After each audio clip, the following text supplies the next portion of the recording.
So I've been saying for a while now, a couple of years at least, that we are in a stage of the market that I call the new streaming reality. And that is a stage where the big global subscription-based streamers at least have pivoted towards prioritizing profitability over land grab.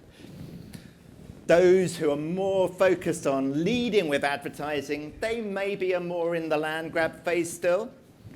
And we did have a panel that would be perfectly positioned to illustrate those two contrasting approaches, with BritBox being a subscription-based streamer and Tubi being an ad-centric streamer. But sadly, David Salmon has gone down with a bug and can't join us this morning. So we will be using our subscription-based streamer as our main streamer example. But in addition, we have a new Swiss content production powerhouse formed from a really interesting joint venture. So Malte will talk about that. We have two really interesting vendors who are in the business of helping streamers become more profitable. So we're going to hear what angles they have. But I want to start with Kerry. So Kerry, at BritBox, I know you are super focused yourself on KPIs. You love them, don't you? You love those metrics. Why I get out of bed in the morning. And so I want to know, firstly, where you are on the path to profitability, and two of the KPIs that I think you're pretty focused on. One is, how much does it cost to acquire a new subscriber, so subscriber acquisition costs, and how long can you keep a customer, so customer lifetime value, how much you get out of that customer, because those are really key determinants of profitability. So tell me where we are on that, Kerry. Sure. Well, just so everybody knows who BritBox is, because it's more of an international play. We're a British streaming service, and we are laser focused on bringing British titles. We have around 8,000 in our library at this point in time, to our audiences. And British content is very well distributed, but it's fragmented. So we look at ourselves as a specialist streamer. And as part of being a specialist streamer, the specialist streamers have been growing at about 24% over the last year. The premium general entertainment are about 17%. And just a year ago, that statistic was flipped. So when you start talking about profitability, the market is with us, and we're growing with that market. I would say that we are a child of ITV and BBC. And now are wholly owned by the BBC. So from the early days, we were laser focused on profitability. So you've lost a parent. I'm very sorry about that. We have, but we've been fully adopted, so it's okay. But yeah, so we've been laser focused on profitability really from the beginning, and growing a sustainable business that also can then invest back into the UK content ecosystem. I would say that profitability is underpinned in I look at it in three different areas.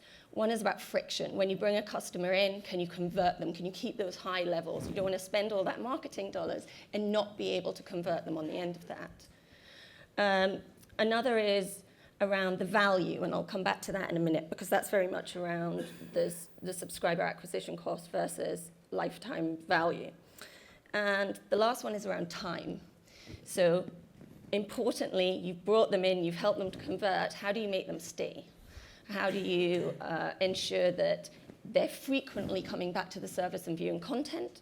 How do you make sure that they stay for a long tenure? And actually, over 50% of our O&O subs are annual members, even more if you look at multi-month. Owned and operated. Owned and operated. So that means that really going that you own completely, not going through a distribution partner, exactly, right? not through the syndication partners. Yes, going through app stores, etc., but not through the syndication partners who are ingesting you. But those annual members are really important in reducing those churn rates. And churn is really what a lot of the big streamers have moved towards looking. And from BritBox, from the word go, we've always been very much about building that super fan level of content where people can go deep and add it on to their general entertainment streamers. If you look at that last question, though, about value that a customer brings, and that's subscriber acquisition cost versus lifetime value, the first thing we try to do is really understand who those consumers are, what the segmentation of it all is. We spend a lot of time doing segmentation, knowing our cohorts, knowing where our target addressable markets and which consumers we are going after.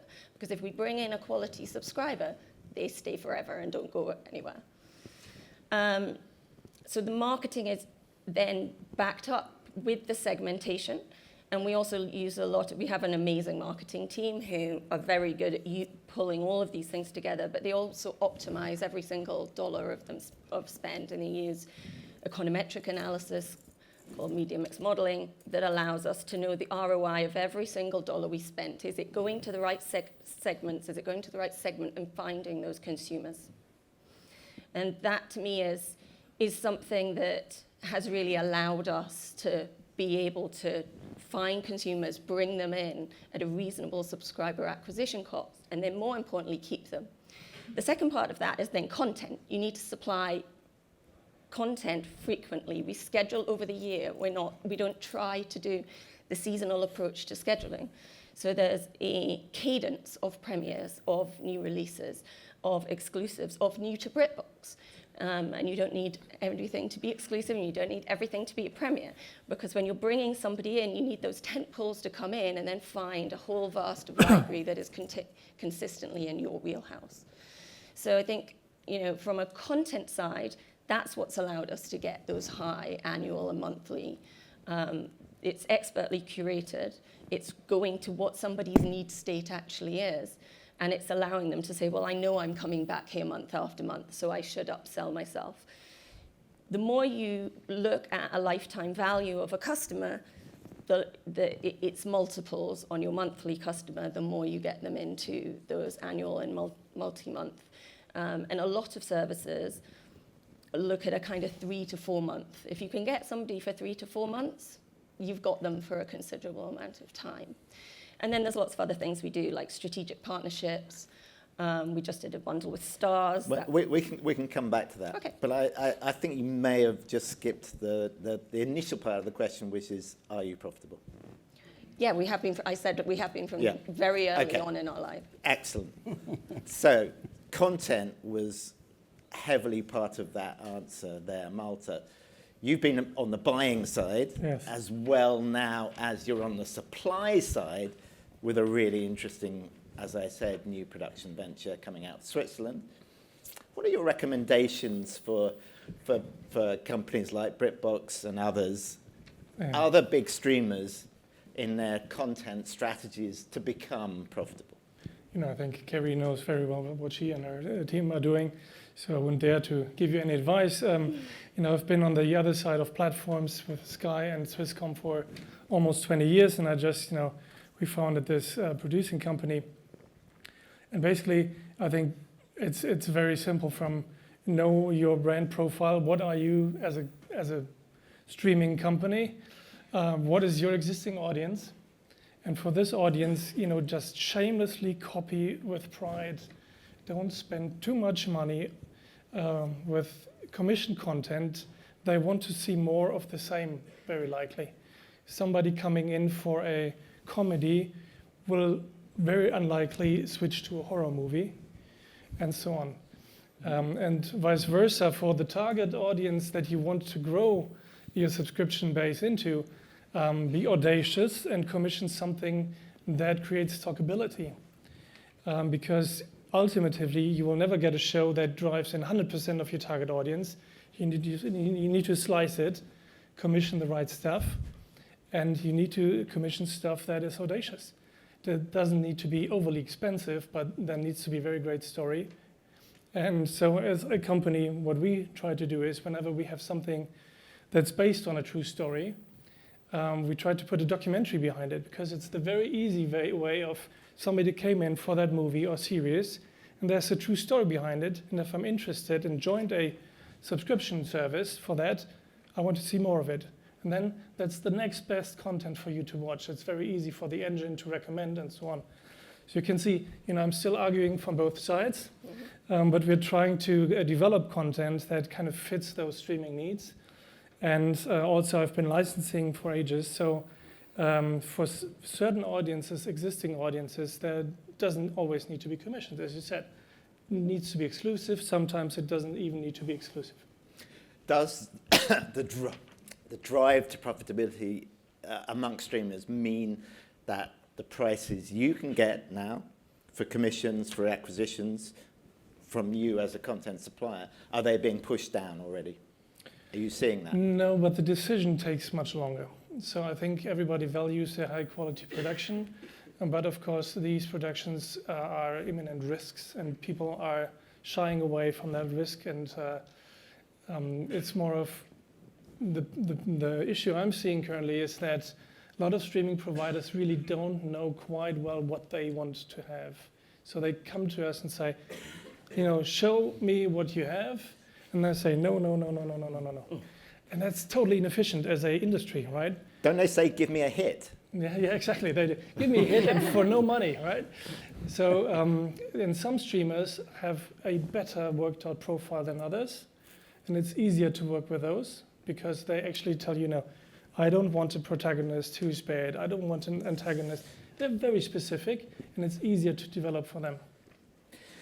Vikram from Gracenote, you're in the data business, and we've heard already about how important acquiring new customers is to growing a profitable business in streaming. Do you see bundling and aggregation strategies more generally now being one of the key ways that streamers can cost effectively acquire new customers? So Gracenote is a global supplier of metadata to the entertainment ecosystem. Aggregation is one of the use cases that we primarily support. All of the data that we've seen shows that bundling is a very effective way to drive your core subscriber metrics. It drives incremental signups, and typically people that are brought in by way of a bundle are more resilient to churn, versus individual subscriptions. Over the last year, we've seen some pretty interesting, incarnations of what that bundle might look like. We've seen, inter-streamer collaborations. We've seen, streaming-heavy bundles from traditional aggregators that are very cost-effective, and we've seen enhancements to paid bundles with things like fast and free services that just sort of augment their value. So I think the creativity has been high in terms of finding the right fit to sort of drive incremental consumption. And everybody's market is different, everybody's IP is different, everybody's audience is different. And so I think just finding that right optionality and experimenting with what the consumer threshold for consumption is really important.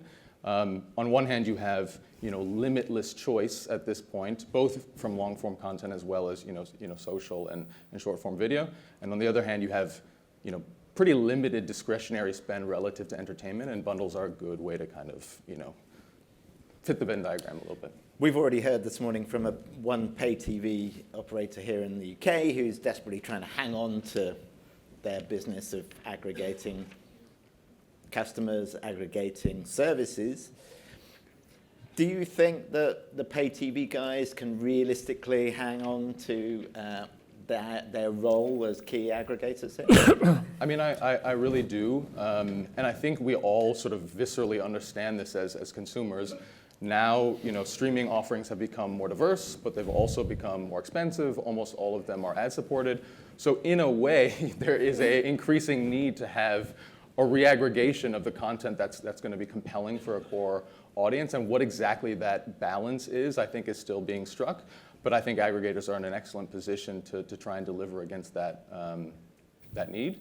So yeah, I think there's certainly room for that. I think the biggest change is just in an attention economy and in a share of wallet economy. There are other things than long-form video that can compete for that attention. And I think it's less about, will you watch video here or watch video there? I think it's just, for all life stages, will video be the primary thing that you end up consuming versus my kids, what will they do over the next 10 years? I'm not quite sure. I for sure am watching more television now than I ever have because I have a 2-year-old. But how long will that persist as they grow older? Thijs, we've heard about the attention economy. We've heard how important to a company like BritBox that viewer engagement is, keeping and retaining that high level of viewer engagement. Can you really make a difference to that with video quality, with brand partnerships of the kind that you're offering? Yes. Okay, we'll move on. I know you were afraid that I'm talking long, so try me a bit different. So, no, the answer is yes. And when you talk about quality, I think that's the first mark. How do you actually define it, and how do you control it? Take you guys 60 years back, then that's where basically IMAX was founded. And at this point in time, in cinema, we all basically say cinema's dying. But let me give you one metric. IMAX is controlling 1% of all screens, but in average taking 20% of the box office. So if you basically take that metric and you break it down, that still means, right, that maybe less consumers go to a cinema, but they are willing to spend more money on a more immersive experience. All right, let's go one step deeper. How do we do that? You need to have an exact definition of video quality, right? Video quality is not about gut feel. You can measure it. There's tons of ways to measure it. A lot of companies, a lot of vendors and streamers are measuring bits, measuring pixels. We don't care about that. We have not been, looking at that for the last 60 years. We look at basically what does the human brain perceive as quality. The next step is what can you do to basically increase that quality in the current stage, definitely important to streaming. How do you increase quality without throwing more bits? So in other words, throwing more cost at it. So IMAX has been a lot more active outside the cinema than we all know. In that sense, probably we did a bad marketing job. But for example, right, we already work since years for companies like Comcast and Disney to help them streaming their content more efficiently and increase video quality. So that's what I'm going to put in the corner and say, yep, IMAX has enabling technologies, and we're not going to elaborate on that. We have it. It's a lot harder to differentiate in the home than it is in the cinema, right? Cinema is a really controlled experience.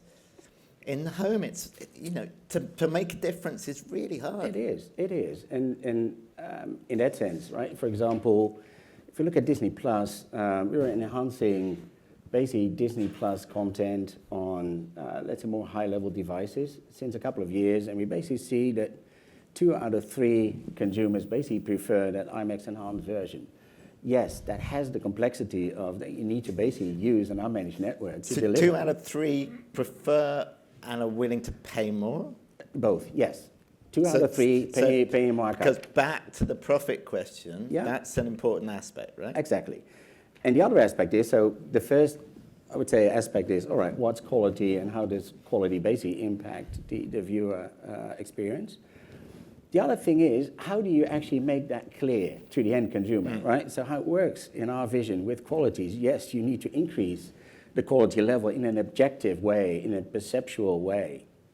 But the other thing is, how do you communicate that, right? And the parallel I like to use is, for example, right, the automotive industry, right? Years back, they tried to sell more premium audio systems in the car, and they said, we're going to put a better speaker in it. And everybody said, yeah, all right, got it.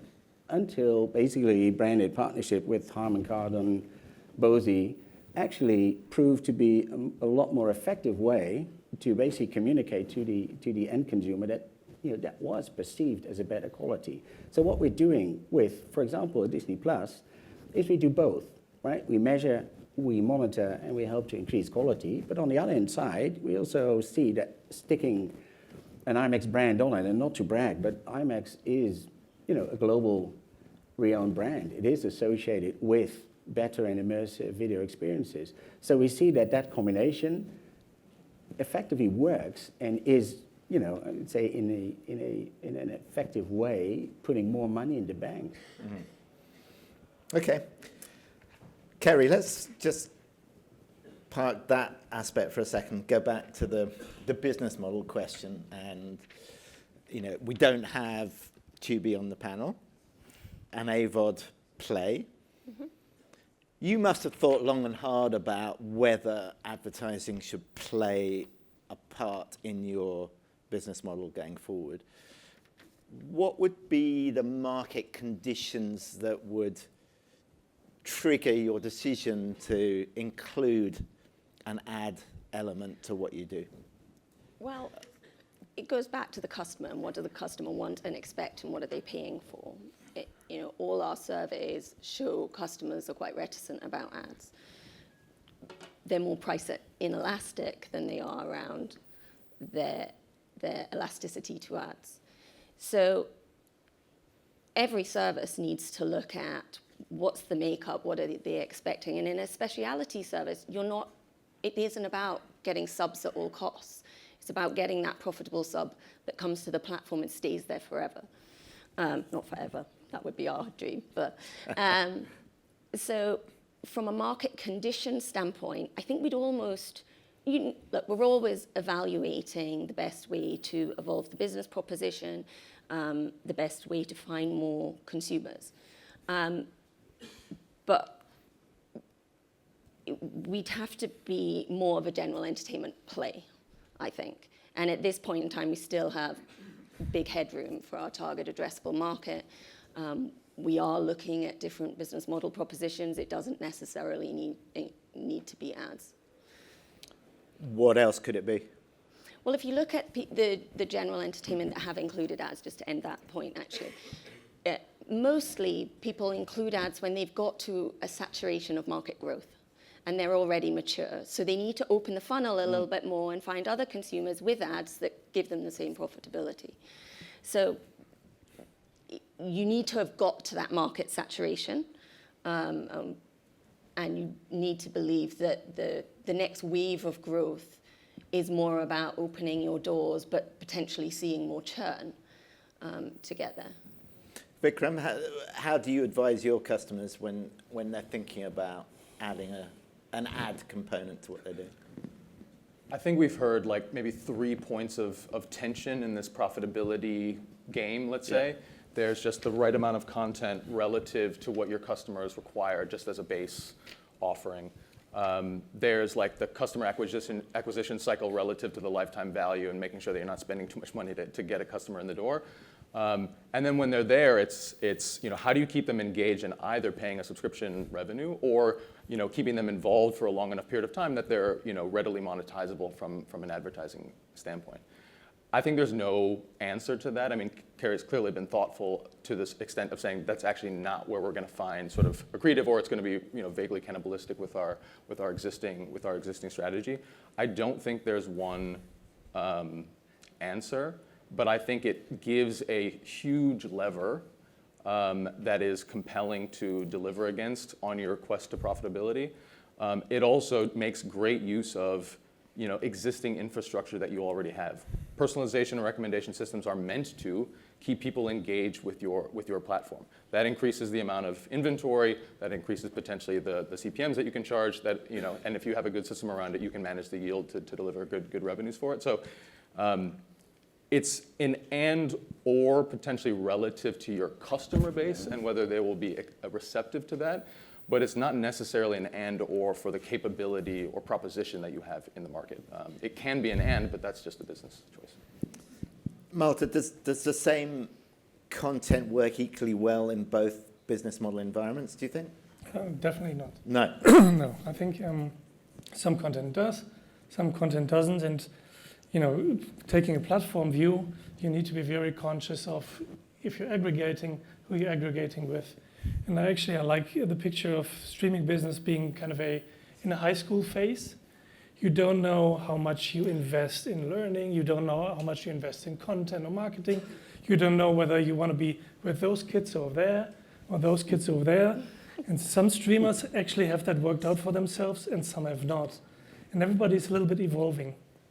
And from a platform kind of view, you need to make sure that you combine and aggregate the right ones that fit together, because that ultimately will drive profitability, because their content strategy kind of needs to be working well together.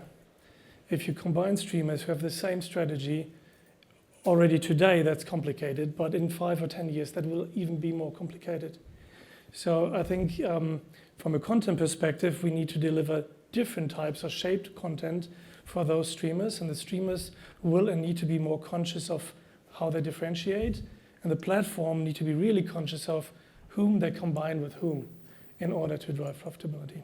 It seems to me that a lot is going to depend on the evolution of windowing strategy here, windowing of content strategy, and the drive towards profit means more cost consciousness, means willingness to spend less on the rights to a particular window and potentially sharing windows more. Mm-hmm.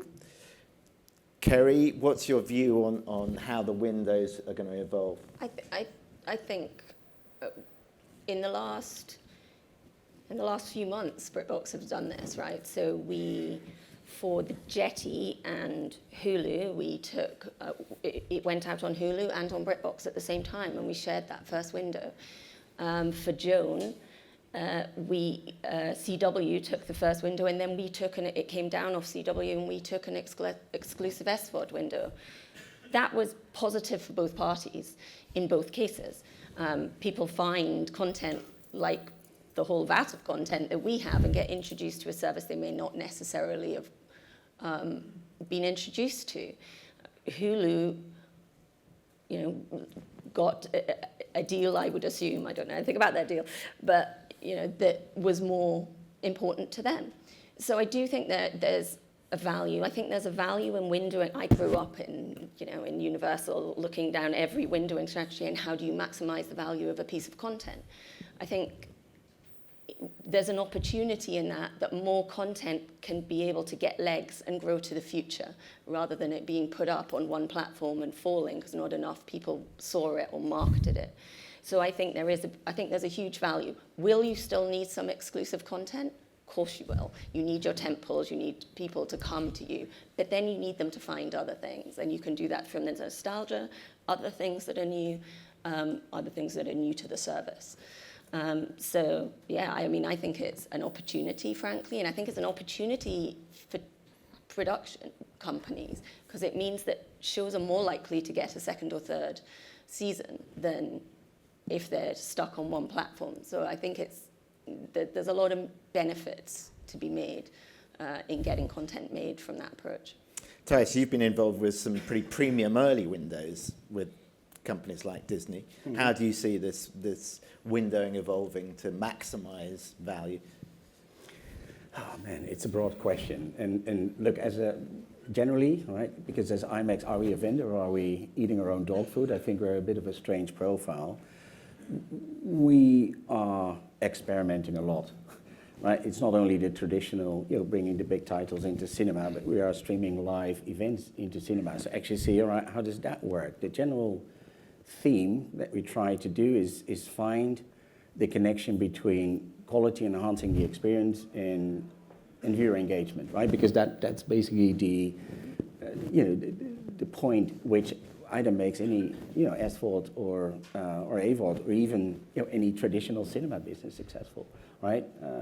So our view is to do a lot of trial and error. We're setting up a lot of partnerships with other streamers at this point in time to actually not just claim that quality matters, right? We're just setting up POCs to make sure that we put our theory into practice, and we just measure, right? What is the connection between increased quality and NPS?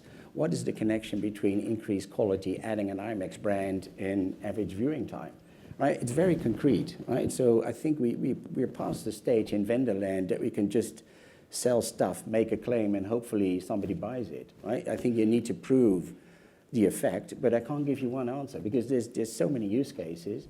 But this is, from a company perspective, how we look at it. Don't claim things, just trial and error and see what happens. Sam, is it 2 minutes or have we got more? 2 minutes. Right, okay, last question. At the big streamer level, the big guys, the Netflixes, the Disneys, the Amazons, those who are doing primarily subscription, move to hybrid, how many is there room for who can be profitable at a global level? What's the number? Malte, let's start with you. I would assume once you said plus Paramount if they get their stuff together. In principle, they have all the ingredients they need to be profitable. It's the question of how much bullying do you want to do? At which point do you spend extra dollars to get extra growth? But profitability for them, I think, is all achievable, at least for a handful. So 5, 6? I say 5. 5. Vikram? I agree. I think the answer is 5. I think the question is, what is the resulting consumer experience if everybody's able to achieve that, and is there kind of tolerance at the consumer level, and is there enough value? And it probably can't come only from the content. It has to be. Who gets left out of the 5? I think all of them. All of them are going to make it. But again, I think it's just what that translates to ultimately from a consumer experience, and I think the consumer experience needs to evolve, because I think probably it's unsustainable to spend that much on. Kerry, how many? I think I'm more optimistic than most, to be honest, and I think platforms will get more efficient to run, and that is, if you look at the big streamers, some of the platforms they have built are very, very heavy and cost a huge amount to run, and they look at a BritBox and say, how are you on that many subscribers? And we think it's a lot, but to that Netflix, many is 4 million plus, right? I won't comment, but Tim Davies did recently. But yes, we're on the end of that growth, so people can work that out in the specialty sector. I think we'll end up at like 6 or 7, but that's not because they couldn't be profitable on their own. That's because we're not through M&A yet. Thijs? I think everyone that finds a proper strategy to run their business more efficiently. So definitely distribution cost is a concern.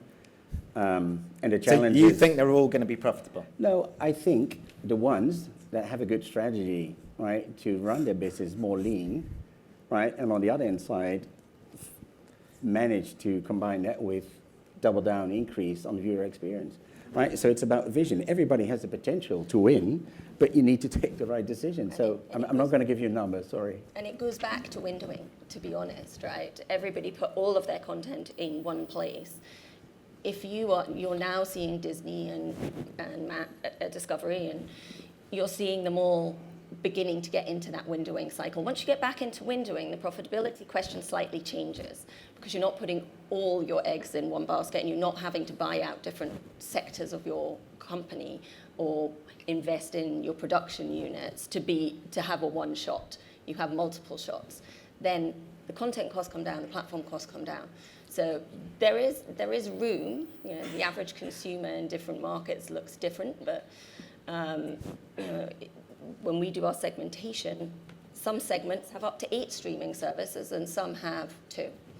So, and every country has a different profile in that segmentation. So I'm more optimistic because I think cost-wise it gets better, but I do still think there'll be a lot of M&A to come. Glass half full, good place to end.